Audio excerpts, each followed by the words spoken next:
Hey everybody, it's Matt with Matt's Videos. Had to go back to use my phone. Computer was acting weird today, so we'll figure it out. But anyway, today we're going to be doing number 2 on our Disney Week countdown of top 5 Disney movies. And today is Beauty and the Beast. Now, Beauty and the Beast is based off a fairy tale originally written by a French novelist in 1756, I want to say. I can't remember the novelist's name. It's been a while since I learned that, but I'm surprised I remember that much, to be honest with you. But anyway, Beauty and the Beast is about a beauty by the name of Belle falling in love with the Beast, known as Prince Adam. But it starts off with a little bit of backstory on the Beast. He is a,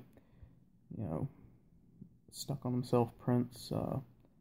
And all he thinks about is, outer beauty and riches and whatnot. And one night, a old hag came to his castle seeking shelter. Upon seeing her face, he turned her away. And the only thing she had to offer him in replace of a room was a single rose. But being, who he is, he still turned her away. And upon this, she transformed into a beautiful enchantress. And upon seeing her beauty, he instantly tried to take back what he had, done. But it was too late. She had already seen him for what he was and saw his inner ugly, so to speak. But, after this, she transformed him into a beast so his outside could match his inside. And he turned all of his household staff into household objects, clocks, dishes, lamps, furniture, yada yada. That's the opening. After this, you're introduced to Belle, and she's singing a song about how she wishes to leave this poor provincial town. And during the song, we see that the townspeople, don't really accept her for who she is. Sorry about the camera shaking, by the way. Blood sugar must be low or something. My hand's a bit shaky. Go two-handed on this.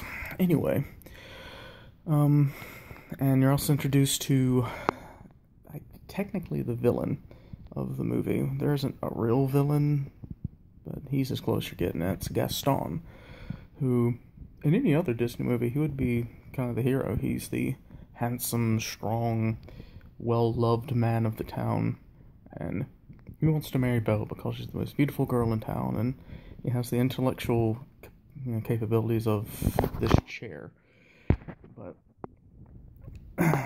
and he makes advances on her. She turns him down, but he's a stubborn one. Anyway, so she goes back to her father, who is kind of the town kook, and he's an inventor by trade, and he's making an invention to take to the fair, the fair that's, for the whole kingdom. And he leaves to take his invention, gets lost on the way, and is, set on by wolves. And he runs for his life and happens upon the Beast Castle. He comes in and is greeted by the household staff, which is Lumiere, who is a lamp, Mrs. Potts, who is a tea kettle, Chip, her son, who's a teacup, and Cogsworth, who's a clock. The names are oddly significant as to what they've been transformed into. But, so they welcome him warmly because, they're servants, and they haven't been able to serve anybody other than their master in years. But the Beast, learning that somebody has entered his castle, is enraged and throws him in the dungeon. Warm welcomes all around. Well, back to Belle. Gaston comes to her and proposes marriage, and he thinks it's a sure thing. I mean, who's going to turn him down? I mean, really. But she does, and he's enraged and humiliated in front of the townspeople and so forth. And upon finding out that her father has, gone missing, she goes in search for him, comes upon the Beast Castle, and the Beast,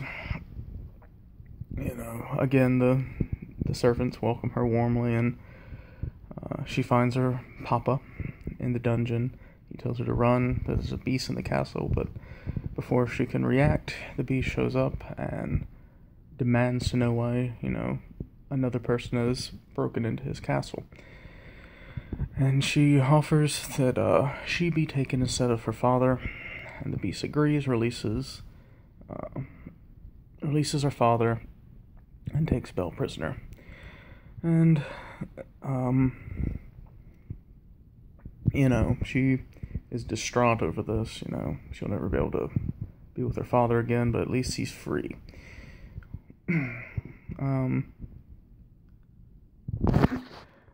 And don't quote me on if this is actually going along with the timeline of the movie, but her father goes back to the town and tries to tell the townspeople that Belle's been captured by a beast. And, since he's the town cuckoo, they dismiss him. And this is also right after Gaston has his villain song for the movie, and it's a song all about him. No one's strong as Gaston, yada yada. Well, Gaston hatches a plan to get Belle by blackmail, and he gets the town, nut house director to admit Belle's father, and that's all that's taking place in the town. Back at the castle, Belle's, the Beast trying to be nice. He's trying to be a good guy, because the servants have pretty much forced him to be. And, his only hope to become a human again is to have someone fall in love with him, and he fall in love with her before the last bud of the rose given by the enchantress falls off. Now, this rose is a very stout rose. It's been cranking out life for years and years, but slowly but surely the buds start to fall off. So, the Beast knows, well, this might be my last chance. There's like two buds left on this flower. And so he tries his best. He, roughly asks her to dinner, and she refuses. He gets mad, locks her in a room, says she can't eat anything. Well, servants ain't gonna have that, are they? And Lumiere, who's kind of like the third in command of the castle, he, says, hey, while the beast is asleep, we'll feed you. Surely you're hungry. So they have a big, spectacular dinner of song and merriment. That's one of the more popular songs in the movie is Be Our Guest. Now, Cogsworth, the second in command, he's against this, he's all for, doing whatever the master says. But, he gets roped along anyway. And, Lumiere and Mrs. Potts and the rest of the staff do their best to give her a lovely dinner, reminiscent of the French hospitality and cuisine. Well, the Beast catches on to this and is furious. And, more hostility there, but eventually Belle and the Beast kind of get closer, and, she sees something there that wasn't there before. She starts to see the inner beauty of him, what little there is. And, this is kind of where the theory of Stockholm Syndrome behind this movie comes into play, of eventually, if you're kidnapped, sooner or later you begin to take feelings of your captor and so forth, but, let's not dig too deep, this is Disney. It's most likely true, but let's, keep it face value. But, and, eventually the Beast and Belle get close, and the Beast invites her to a ball of sorts. And this is where the most popular song, the song that people think of probably the most when they think of this movie, is Tale as Old as Time. It's a beautiful song, and they dance and have a good time, and afterwards the Beast says, shows her his magic mirror, that's the only way he can see what's going on in the outside world is through this mirror. Well, he shows it to her, and she sees that her father has been admitted into the nut house, so the Beast decides to let her go. And so she goes back to the town, and he gives her the mirror. That way, anytime she wishes to gaze upon him, all she has to do is ask the mirror, and it will be done. Well, she goes to the town, and she tries to tell him about the Beast, and shows them the Beast in the mirror. Mob scene. Gaston seeing the Beast like, ooh, that's something for me to hunt. And gets a mob together. They storm the castle. Well, the Beast is essentially, depressed and whatnot. He's like, whatever, they can take the castle. It doesn't matter to me. The servants fight them anyway. And eventually Gaston and the Beast have a battle scene, and Gaston is killed. And the Beast is mortally wounded. Well, Belle goes to the Beast and confesses her love just in the nick of time, and he transforms back into a human, and all the servants are transformed back into human, and good times. There you go. There's Beauty and the Beast in a nutshell, in a very small nutshell. Don't take this as everything in the movie. This movie has a lot to offer that you can't sum up well. But overall, Beauty and the Beast is a beautiful movie. There's a reason I have it as number 2. It has beautiful music, beautiful animation. The characters are well done. Belle is, in my opinion, the number 1 Disney princess. She's not a princess per se, but gets with a prince, so that's something. But